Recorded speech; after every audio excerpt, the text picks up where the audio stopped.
Can the police come in my house without a warrant if they smell drugs? So if the police smell marijuana coming from your house, you get the dreaded go open the door, and there's Officer Fife at the door, and he goes,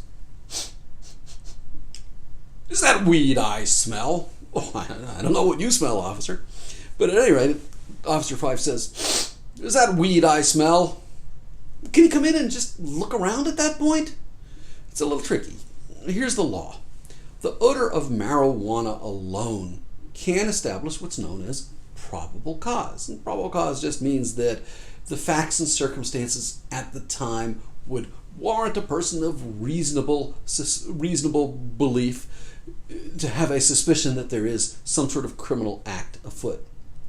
But that doesn't mean that they can just automatically come in your house. They need more. At least in the odor of marijuana case, they need more. And so smell alone isn't enough. What else do they need then? Well, if they don't have a warrant, they need something called exigent circumstances.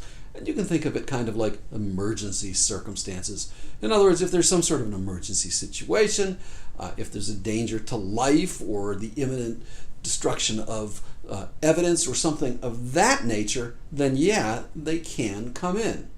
But if you answer the door to the police and all it is a smell of marijuana, that doesn't give them enough to just barge in. Now, that's not to say that they might not do so. And, don't get into a fight with the police. It's going to end badly for you. You're going to wind up going to jail. But if they mess up, that means that later on, your lawyer may be able to keep the evidence out. So, if they want to come in, unless you invite them in or they get a warrant, just that odor alone doesn't cut it. Now, if you feel like inviting them in so they can go find your stash, well, that's, of course, up to you. In most cases, though, without a search warrant, the police are going to try to justify, if they come in, they're going to try to justify it, and they're going to say, well, there was some sort of an emergency. The most common things I hear is, gee, we heard toilets flushing, we heard feet pounding, from the sounds we heard, it sounded like they were going to destroy or were destroying evidence. And whether we like it or not, a lot of judges say, it sounds good enough to me. That's what happens, but not always, and sometimes the evidence, of course, does get kept out or suppressed, to use the legal term. Now, you do need to be aware that while the odor alone is not enough for marijuana, odor alone for meth, cops can come in if they smell a meth lab, and that's because the courts treat meth a little bit differently.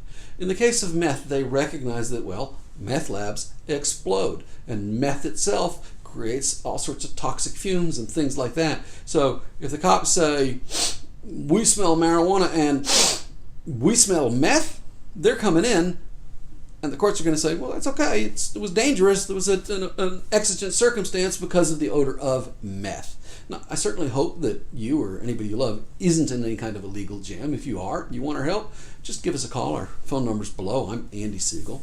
By the way, if you like these law-related videos and you want to see more, just hit the subscribe button. And, of course, if you want to be really nice to us, to give us that little thumbs up on the thing down there. Thank you for watching. I'm Andy Siegel.